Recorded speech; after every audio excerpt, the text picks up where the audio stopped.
Hello and welcome everybody, I'm Barbarian, this is Crusader Kings 2 and this is a very odd world. Honestly, I don't think I can fix this world at this point. I mean, just look at the Mongol Empire, unless I actually shatter them, which I don't even think is possible, seeing as they are the same, you know, family and everything, and I don't have the points to begin with. Unless I were to shatter them, I don't think that the Mongol Empire can be stopped, because they never actually shatter themselves, meaning this entire region will be firmly in Mongol hands. Now, beyond that, I don't know what happened with Bavaria, but the rest of the world looks pretty okay. The Aztec Empire is the last thing that really looks like an absolute disaster to me. So what I really want to do before we go down, before we, you know, resettle and leave the eras that we currently live in behind, which is in just 24 years, I want to go and I want to beat the Aztec Empire to a pulp, because they do deserve it, and I think we do have the strength. And if I do that, then canonically, you know, we're kind of cutting off the colonial empire of the Aztecs off, because they will be stuck past Gibraltar, and I hope that this, you know, will have some effect on them being considerably weaker, maybe even running out of people to conquer, seeing as they would no longer be in a position of power. Now, with that being said, we are immediately going to declare the great conquest of the Maghreb. Our wonderful King Albert of Frisia, King of England, Frisia, Ireland and Wales, will push for the truth, for the one good result that we desire here, and that is of course for the Aztecs to no longer be a power. Let's go.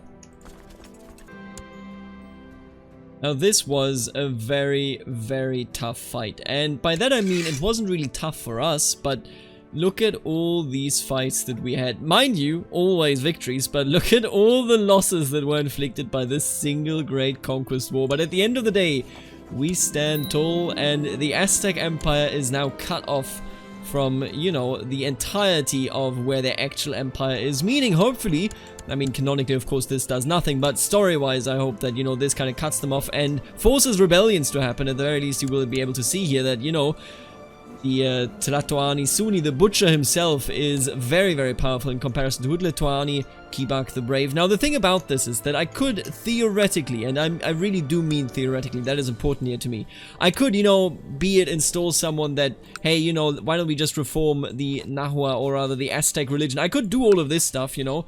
We could just convert it, we could reform it, we could make all of that happen, because we would only need one more county, and that would probably be Paris, and then I could make it happen, or maybe even Rome. But honestly, I'm thinking, I kind of don't want to do that. What we have with the Umayyads is this, you know, Yazidi heresy going on here. They have held on the entire time. And I'm thinking, why don't we reintroduce some Sunni leadership over here? It's like we never came here. Canonically, I kind of want to stress, we defeated the Aztecs just for the glory of it. But at the end of the day, we just left it again, and, you know, this is now fully under the control of just one of the local leaders, as it goes. And you know what, you look pretty decent to me. A good leader, proud leader, it seems. You get the Kingdom of the Maghreb, my friend, and honestly, you should also get Ceuta, but I guess that's, yeah, that's underneath a different vassal of mine, so I can't really do any... Ooh, but you're the Islid dynasty, wait a minute, I know the Islid dynasty. You were in charge of all the stuff over there. Don't even... Oh no, there you go, yeah. A distant cousin of the Islid kingdom, who did hold the Shia Caliphate at some point.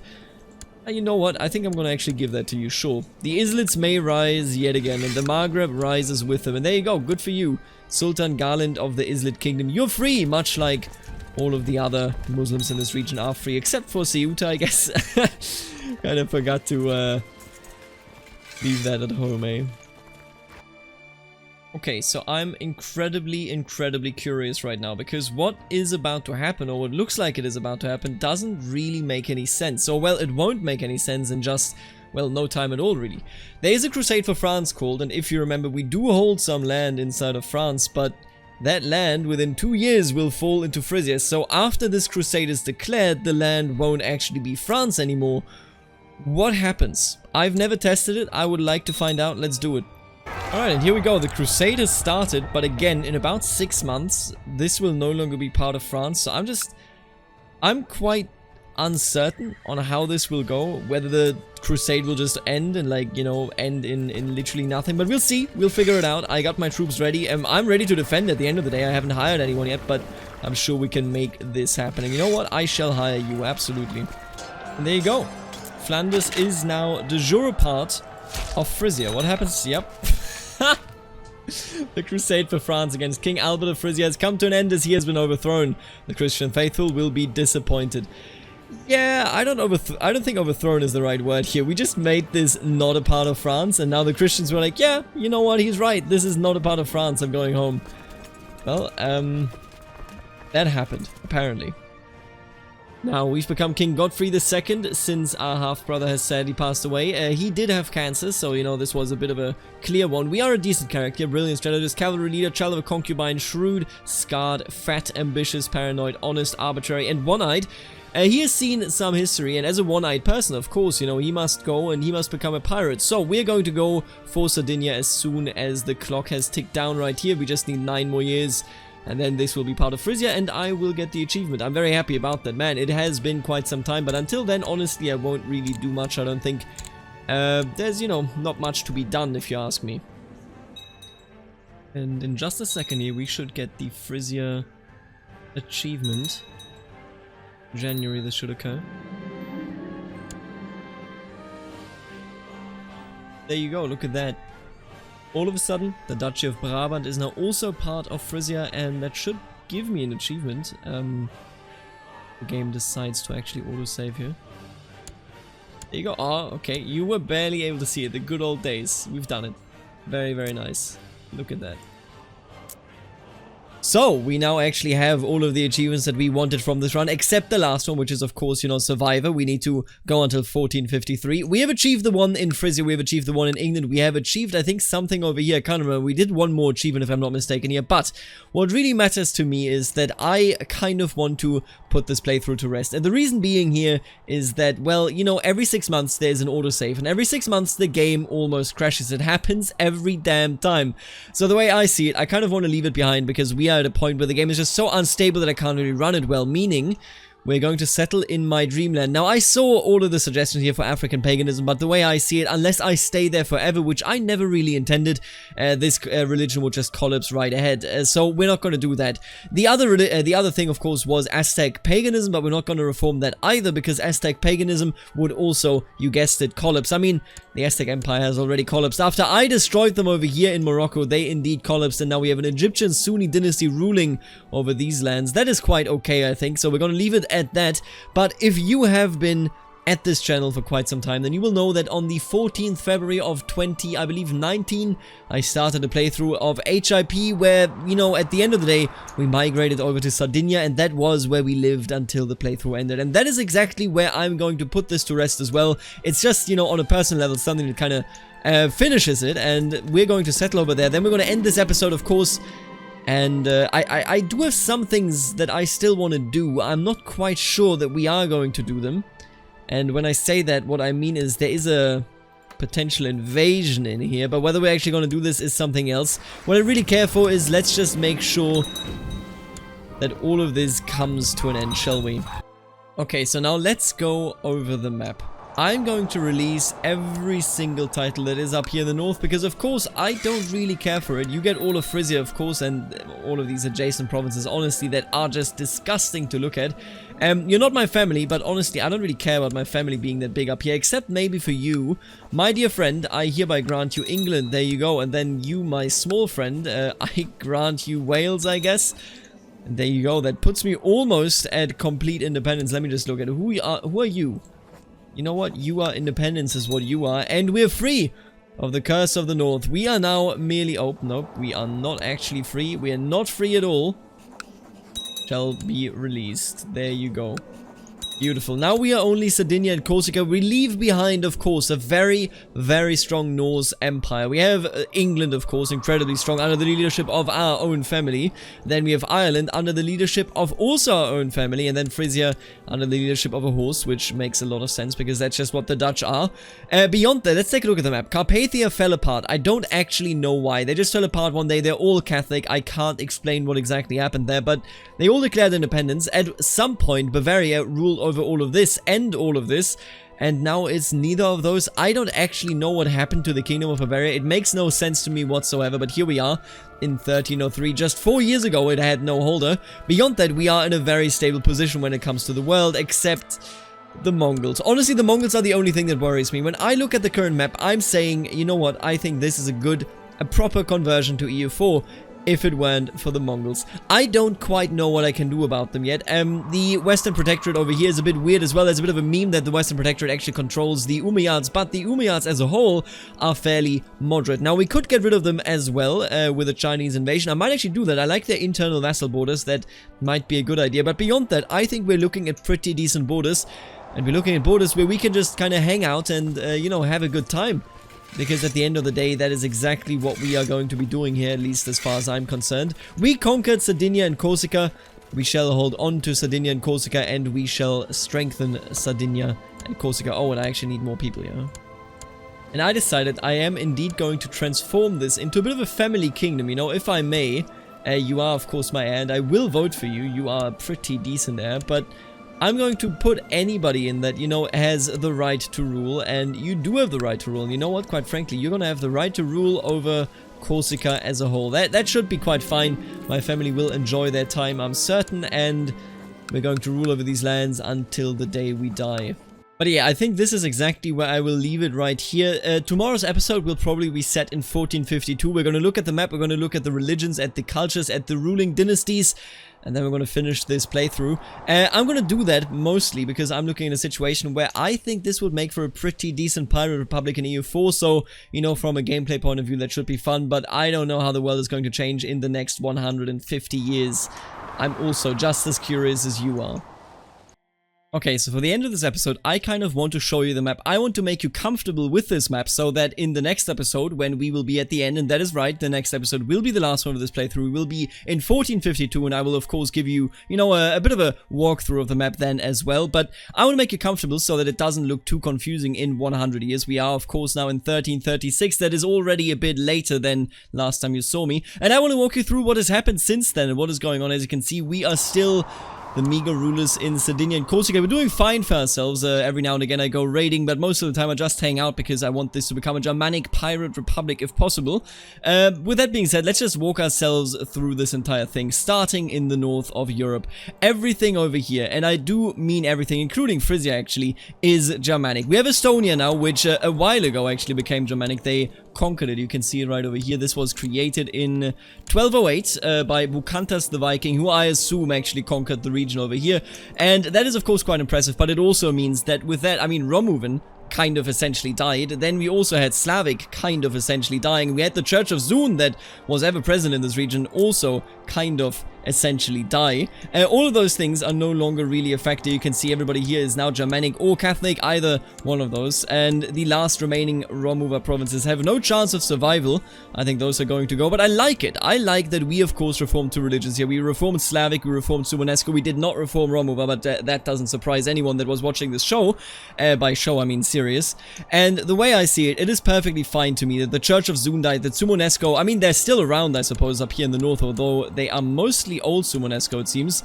You know, that all of this kind of came to an end and civilization started. And civilization, I mean, you know, the Germanics at the end of the day are very advanced in comparison to the Sumonesco, Sumenu. I never will pronounce it correctly, okay? My apologies, but you know what I mean.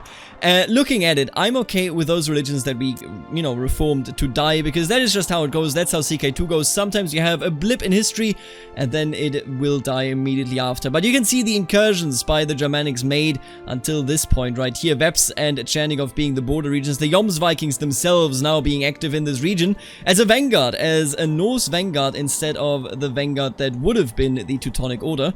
But those got kicked out, of course. What you can see right here is that most of these people actually converted away. I don't know exactly when and or how it happened. It looks to me like you were Slavic. I understand. So they were old Slavic, and I assume they actually just got baptized at some point, which is of course disappointing because this could have been a huge Slav kingdom, but instead they chose to be Old Slavic. What can you do about it, right? So, interestingly enough, Catholicism actually took these areas down, you know, without ever intervening. They just got them by virtue of getting close to them, I suppose. Then we also have, and this is quite interesting to me, we have a very vibrant Sunni kind of realm down here, of course, mostly nomad inspired. Remember, all of this was, until not too long ago, under Mongol control. I don't know why, and I mean this as sincere as I can say it. I don't know why, but the Mongols just splintered. Now take a look at this, and you are not actually a good... Wait a minute. The Borogin clan actually just... Oh, did you actually settle and that did it? Is that what destroyed the Mongol Empire? Are you kidding me? he inherited it and then... No, you know what? I don't know actually. Oh, could it be that the Mongol Empire sort of self-destructs? I think it self-destructs if the holder is no longer of Genghis Khan's dynasty. Is that what it does? Because not too long ago, and you could see the dates there yourself, all of this was the Mongol Empire. We had this huge blob here, and I was very worried because I thought this might have an impact on, you know, how this will translate into EU4 and how the last 100 years go, but instead nothing of that sort happened. It just imploded, and I think it is actually very positive, especially if that is how the mechanic works. But either way, the steps are mixed Old Tengri, mixed Church of Zun, and mixed Tengri. All of those are still active. The Mongol Empire actually converted to the proper Tengri faith, not the Old Tengri faith, after the Tengri faith declared a great holy war against them. But then again, you know, they did splinter anyway, so what's the big difference here? You can see there was a huge culture shift. Mongols are now ever present, but the Norse are still active, even now in the steppes. That is quite interesting to see, in my opinion. Now, beyond that, what is also very interesting is, first of all, down here, you can see Sibir. They hold a lot of land. All of this will splinter, but all of it will be Sunni. Very interesting, in my opinion, because that, of course, puts Sunni on the map, even here in the north, despite being very, very weak. They have no Caliph, and they also don't actually hold Iberia. This is under the Zikri heresy, or is it the Yazidi heresy? Let me just check here. Yeah, it's the Yazidi heresy. What we have over here is Bergland, which I still regret renaming, but at the very least they are now back in Kabul, and I guess it is quite a bit mountainous over there, so it makes a bit of sense. Hello, Shah Kazim the Great of Bergland. We have a very, very present Zunist religion here. And the interesting thing is, of course, that the Church of Zun is no longer held by anyone, if I'm not mistaken. Let me actually just give me one moment. We don't anymore have anyone ruling Zabulistan. Actually, oh, you're the Duchy. No, that's not what I care about. Give me the actual kingdom, please. Zabulistan, thank you. How did this come to an end? He just died, so he essentially got embarrassed, he got destroyed, and that is very, very fair. I'm just looking. Who held the last title? Where the hell? There it is. Church of Zun. It was destroyed in 1000, wow. That is so early. Chief Abu Zar of Bost held it for the last time, and that is why he is still treated as the high guard of the Church of Zun. Essentially a fallen story of fallen gods, I would say. That is very, very interesting. I like how Zunism developed. I like how Zunism made its way up here. That was very, very cute. But all in all, I think it is nice that they are now restricted to this regional area, and they are very, very consistent. I mean, 50 moral authority for this small an empire, and an empire that survived the Mongols, quite frankly. They were under Mongol supervision until the Mongol Empire splintered. Very, very interesting. I love it. Now, of course, the most disappointing thing to me personally is Bern. Because Bern is just gone. I mean, look at them. They're just actually gone. As soon as we left, and I think the mistake that I made was that I essentially handed over Uzang, but the capital of the new ruler of our dynasty, that was Bern, and in, you know, Uzang was over here and kind of cut off from the rest of Uzang, meaning all of this immediately became independent, at least as far as I can understand it. That is a very silly thing to happen, but I think that is what ultimately destroyed the Bern faith. You can see quite an interesting situation going on over here. Hindu has definitely taken over most, if not all, of India. You got some Buddhism over here now in modern-day Bangladesh going on, and, you know, kind of keeping its way. Sunni Islam has also pushed into the northern part of India. Let me just check here. You are actually Sunni. Are all of you actually Sunni? Because that's a huge Sunni empire. We have a mix of a Sunni empire, you know, that goes via the Hindu Kush into the Tibetan plateau and then down here into the region of Delhi. That is very, very interesting. We have a very strong kind of sultanate here, or well, Maharaja, I should say. A very strong Maharaja that is Sunni. Very neat to see. I like that the religions here are still clashing. You know, Buddhism, then of course Hinduism and Sunnism. Now, with that being said, what else happened? We had for some time, we had a Shia Caliph down here. That one is gone.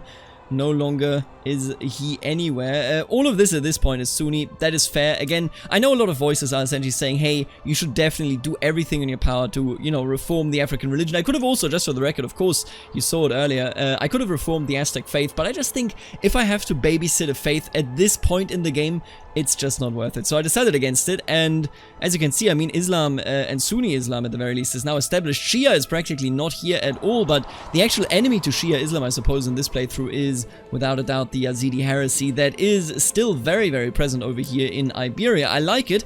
I also like that they have been cut down to the size that they are, because that's quite cute. I don't know, I can't really explain anything that went on with Catholicism right here. I don't know, even to this point, why Carpathia actually splintered. I do not understand how exactly it happened. What I do understand is that at the end of the day, it doesn't really matter, because we're looking at a situation where the anarchy is almost over. They are recovering. Serbia and Carantania have re-established themselves as local kingdoms. Austria as well, actually. Wait a minute, is that the Austria that you can found via decision? That would be very cool. I'm actually not sure. I don't think this is... Yeah, this would be the jure part of Bavaria. I think somebody founded that. That is really cool. Yo, King Gottschalk of Austria. That is super cool. And he's defending. That's okay, don't worry about it. But this anarchic situation over here is slowly but surely kind of, you know, they are consolidating themselves. Although I would argue that Germany is still very much falling apart. And maybe this entire thing, you know, could be like a Holy Roman Empire situation in EU4, but that would require some editing. Don't worry about it too much. Beyond that, interestingly enough, we have a very diverse situation in the Mediterranean. We have a lot of, you know, Sunni faith, just in general, but then we also have the last remnants, monothelites here, of the Orthodox Church, or, well, you know, what wants to be the Orthodox Church. We also have some Hellenists, as you can see, some very active Hellenists in Salerno, some very, you know, rich Hellenists in Salerno that truly can make some things happen. But beyond that, it is a very diverse region. Of course, the remnants of the Aztec Empire still over here, but now Sunni. I'm pretty sure they're soon gonna rebel against one another. They're not gonna have a good time for all that long, I think. Trebizond, all of those, of course, are Sunni. You can see it on the religious map as well. The interesting thing is, if you remember, with the 4th Crusade and then me destroying the East Roman Empire, we literally only have one period at a time, or during this entire playthrough, where we actually interacted with the Orthodox faith, and that was when I destroyed the Byzantine Empire and then reformed this part of it into Hellenism. This entire part here stayed Orthodox, and they got completely destroyed. Orthodoxy is practically gone. I mean, just look at this. You got some provinces over there, you got some Bogomilists, you know, that sort of stuff, the classic iconoclast spam, but they are almost entirely gone. I am really, really fascinated with how this map played out, because with the vassal limit, and I would advise you, if you want a map that isn't too many blobs, I would advise you to either or maybe even do both. Maybe it's too much if you do both, because, I mean, just look at this anarchy over here. But I really like what domain size and vassal limit does to the AI, because it cuts really deeply into how many troops the AI and that means they can't blob out. So, with that being said, this is the world in 1336. Actually, let me just check the religions. You can see Sunni Islam is the biggest one. Then we have Catholicism, then Hinduism, but that is a huge difference right here. Then we have Buddhism, Tengriism, and the Church of Zun holding on quite nicely. Germanic, but they will grow stronger. So Germanic is roughly like right here in strength in, you know, real terms. Yazidi might fall a bit deeper because they are not doing so hot, but we'll see about that. I can see a Reconquista taking place. Somebody pointed out, hey, you should free Portugal and just create your own, like, you know, Christian kingdom over here. And the way I see it, I think the Yazidi faith will go down. I'm pretty sure they're going under here thanks to the Crusades. But either way, we have a very, very interesting situation. But the most interesting part, you can of course see the Hastings dynasty right here. All the other parts kind of, you know, faded away. But the most interesting part of this entire playthrough is right here, because they held on. Sheikh Bishoy of Ascalon held on. The Hastings dynasty, and I'm his heir. I don't want this. Please, don't give this to me.